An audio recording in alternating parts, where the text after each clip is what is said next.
I keep my goals to myself, cause whenever I share it with folks, they get a look upon their face and their memory floats to a time where their goals and the stars. What's good? We're going to get into AEW Dynamite from August the 19th, 2026. This was a boring and bland show. I have no idea why Tony Khan continues to book these long, drawn-out shows. The fact that this show went off the air at about 10:35 is ridiculous. It makes zero sense. I don't understand why Tony Khan continues to do these long, drawn-out overruns, but it is what it is at this point in time. Who really cares? Next week is the go-home show to All In. So we got one final show, really, until their biggest show of the year. And it feels like we're going into a B-level pay-per-view. That's really what it seems like, because they haven't really been able to make anything stick, including the main event of Omega and Ospreay.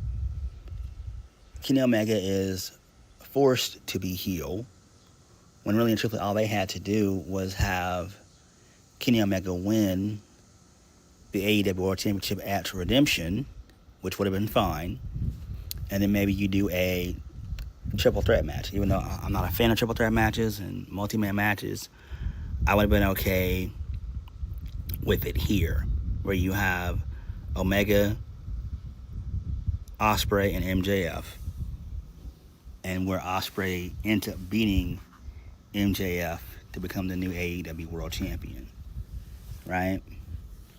Instead, they went the route of having Omega win at Beach Break. Then he retained the title at Redemption, and now he's forced to turn heel, and it makes no sense. It's very, very odd to me, but it is what it is. So we'll have to wait and see how things play out. It's just at this point, in my opinion, Tony Khan is not trying at all. So I guess he's given up, because I think also they're doing All In, and they have to compete against NXT Heatwave next weekend. So it's going to be a very busy weekend next week for NXT and AEW, right? So there's that. All right, let's go ahead and get into this show, shall we? So we kicked the show off with the first match of the night. I didn't really even watch it. United Empire, which is Will Ospreay, Akira, Francisco Akira, and Hanar.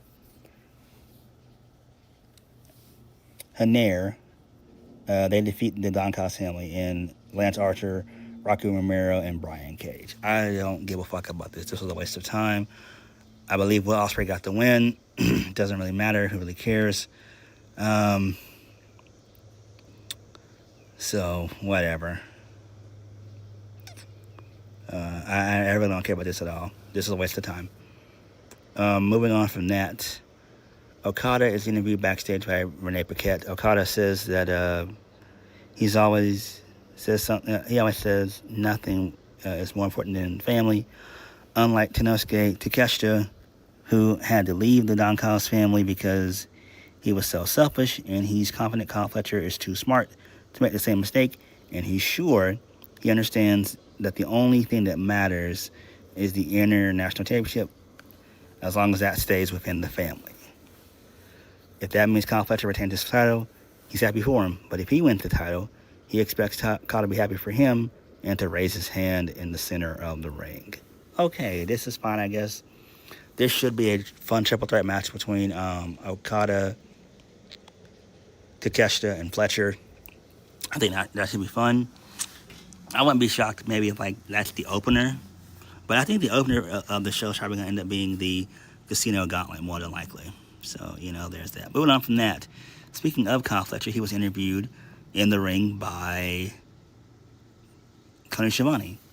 Kyle Fletcher says we're in the midst of the greatest international championship reign of all time, and he sees no reason for it to end anytime soon.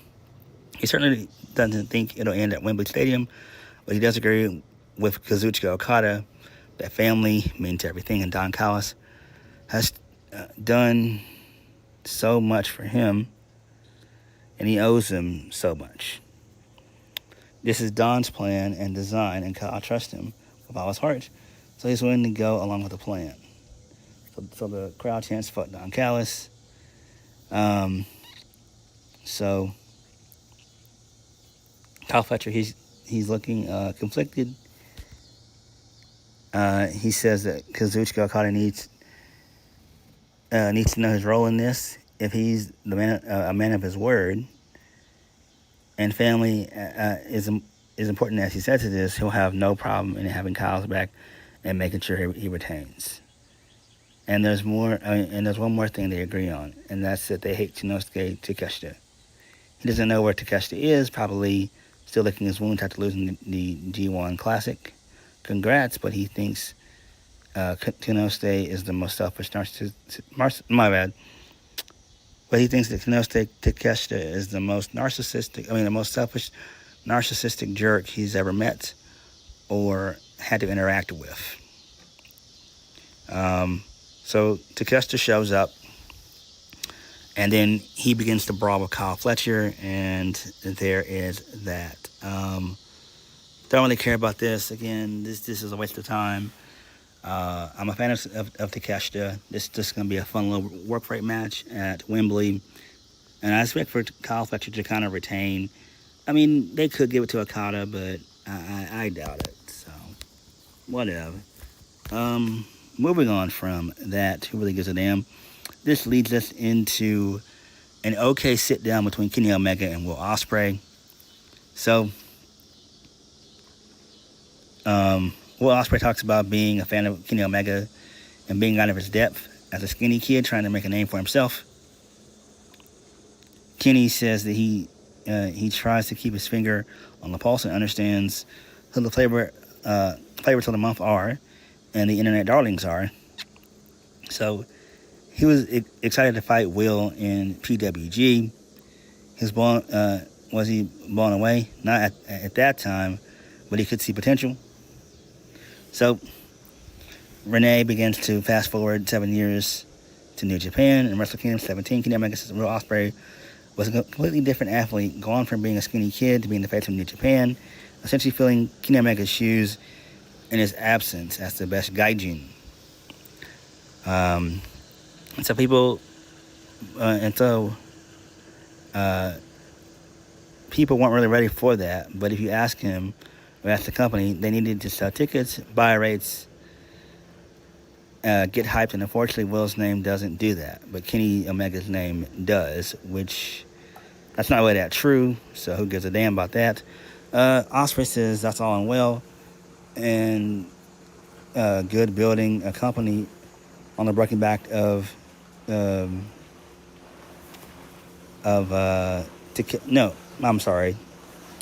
broken back on Tanahashi, Hiromu Tanahashi. But Kenny's cover got in AEW, and his New Japan were very different. Omega did 3-hour drives. Ospreay did 15-hour flights to stay in shoebox hotels and perform in front of people in silence. Kenny could never handle that.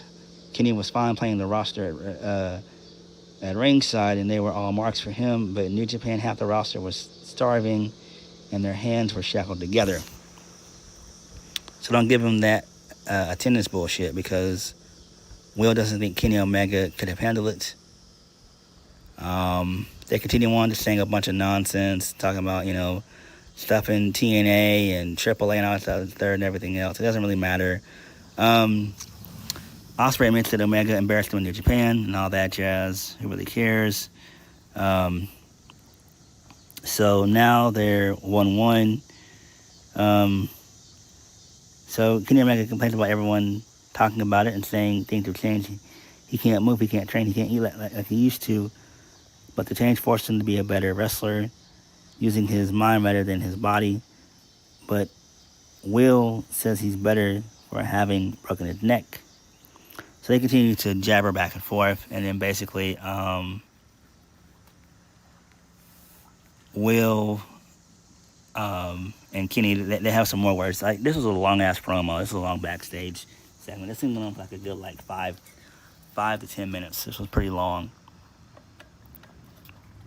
So basically, it's been a 10-year chase for Will Ospreay to be as good as Kenny Omega, but good isn't enough anymore. He has to beat him, or matters the most. Kenny says it mattered most in 2023, and he did it by himself, and he failed. But this time in front of his family, his countrymen, his friends, his family, he's going to fail again. So Kenny then mentions Will's mom, and Will gets kind of pissed off and everything else. And Kenny eventually says, Kenny knows that Ospreay's mom will be proud of him no matter what. But that boy, might need a new role model. So that's pretty good there. I actually kind of like that. But this is a little bit too long for my liking, man. Shit like this should have been cut short, and this should have been done in ring. And I wish that they would have missed the indie bullshit. And that includes New Japan. Like, this doesn't add to the story that they're doing now in the U.S., right? We don't need that big of a backstory. We all know the backstory between Omega and Ospreay. We all know this shit. It's not really that important for an American audience to know that.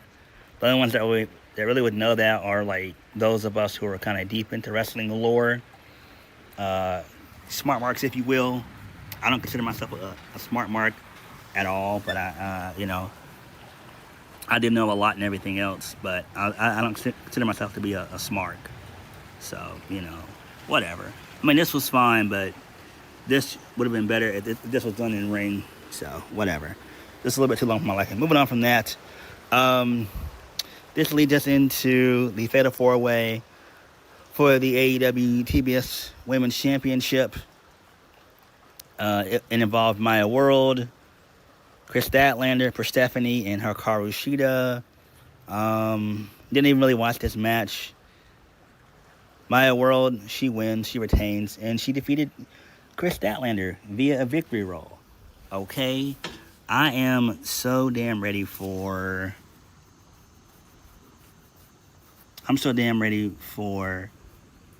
Statlander to basically either go to TNA or MLW or NXT or what have you.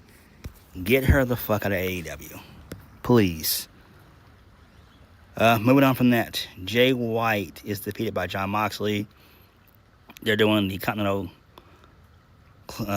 Challenge Cup quarterfinals. I don't really care about this at all. Who really cares? This match went on and on and on and on and on. And Moxley, got the win, so whatever. Don't really care. Basically, the dogs, they show up. Gabe Kidd is back. So, there's that. Whatever, I don't care about this at all. Moving on from that, this leads us into Maya World. She's interviewed backstage by Renee Paquette. Maya World says that defending her title feels great, and she's not done yet. She just beat 3 of the best women in AEW, and she's not stopping now. So, Will Nightingale shows up, congratulates her, and says that she's a woman of her world. Of her word, and she told Maya that she'd give her first title shot if she beats Tekla, and she can have that match on Saturday if she'd like, and then Maya accepts. So Willow goes out to call out Mercedes Moné. So there's that. Whatever. I really don't care about this at all. This is fine. Moving on from that, this leads us into Jonathan Cruz. He's in the ring. He makes fun of Andrade and everything else. He says that MJF sent him out here and everything else, and he kind of makes fun of Andrade. So Andrade shows up, challenges into a match, beats him in like 10 seconds. He hits the DM. He does the back elbow first, and he hits the DM. 1, 2, 3. It's over. So, post-match, Andrade goes to cut a promo on MJF in Spanish. and tells him to come out here right now. So MJF shows up. He's in a hot tub, basically. And he scoffs at Andrade, thinking that he was there in Baltimore with all the pores. But he's soaking up the good sunshine in Long Island, and he's here because, unlike Andrade, he's big Hebrew, and he has big influence. So he asked the travel team if Andrade had a flight, and they said he did. So he opted out and decided just to soak up the glorious Long Island sun. The next time Andrew sees him, he's going to be looking up at the lights at Wembley Stadium, and he only has himself to blame. So that was it. And then Andrade beats up Cruz again, and he hits him with the DM. And he says, "How you know?" Good stuff there. Again, this was fine, I guess, so whatever. Moving on from that. So, Mercedes Moné and Will Nightingale, they have an interview via satellite by Renee Paquette. So, Mercedes says she didn't beat Will Nightingale's ass good enough because she's still smiling. Willow says she can't take her smile from her. Then she can take her title. Mercedes says she's got a lot to say. Now that she's in a different room, she calls her a dumb bitch. Willow Nightingale says she's not smiling because she got Mercedes' number, although she does. But the fans are with her, and Mercedes hates that. She has the catchphrases, the hair. She's everything a star's supposed to be.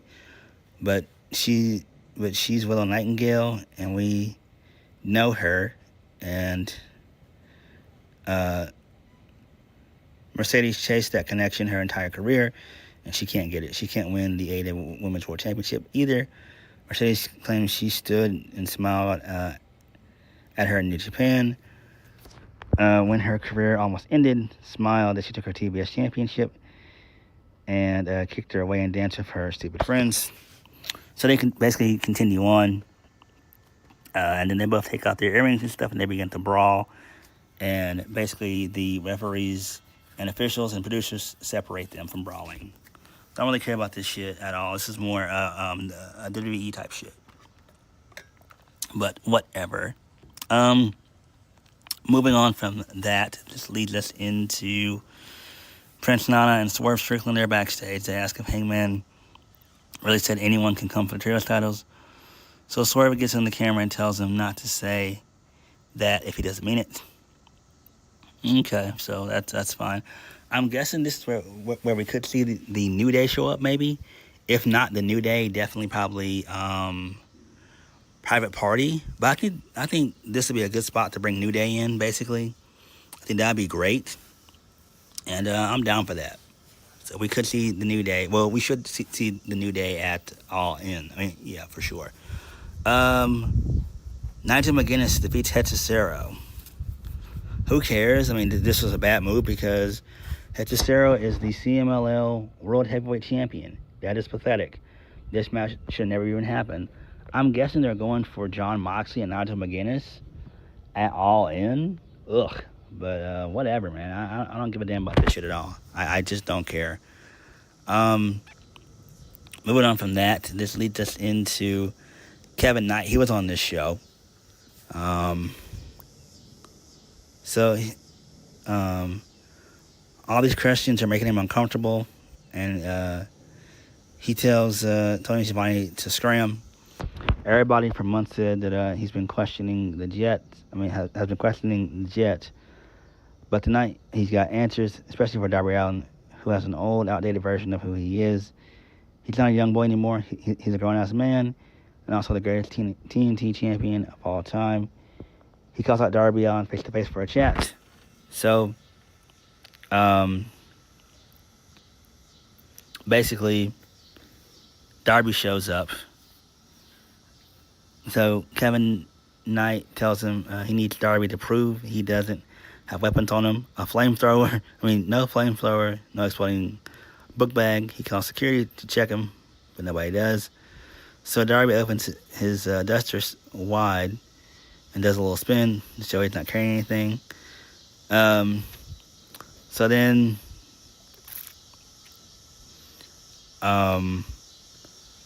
Darby holds firm on the stage, and then pyro goes off. And so he spooks Kevin Knight and everything else. And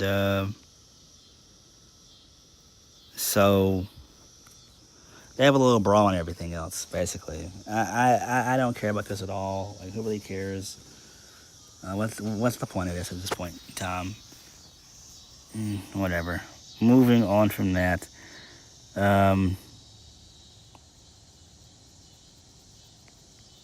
So basically, Kevin Knight gets into it with Sting and everything.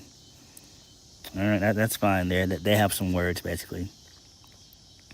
Main event of the evening, The Elite, Kenny Omega, Matt and Nick Jackson. They defeat the Don Callis family, Jake Doyle, Mark Davis, and El Colon. And then post-match, Will Ospreay shows up. Him and Kenny, they have some more words and everything. So they both call each other bitches and stuff like that and everything else and all that. And then Omega puts Will Ospreay through a table via the one-wing angel, and that was it. This was weird. Edge and Christian, they showed up post-match for the main event, and that was the show. Didn't really too much care about Dynamite. I had to be honest with you guys, which I always am. Just wasn't a good show, but it is what it is, man. I mean, again, we're heading into the biggest show of the year, and they've not really done much of anything. And they have no one to blame but themselves. And, whatever. So, it is what it is. Again, nothing on this show really moved me. Not the Ospreay and Omega stuff. Not Mercedes and Willow. I didn't really care about the matches either. It's just AEW just doesn't know what they're doing. And again, it feels like they're going into a B-level pay-per-view. And you would be right to think that, but their biggest show of the year is next weekend, and it doesn't even feel like it. It feels like they're going into like a B-level pay-per-view. That's honestly what it feels like. And that's not good. That's not good at all. But hey, it is what it is. Such is life. But what you guys think of the show, let me know. Like, comment, subscribe. Peace.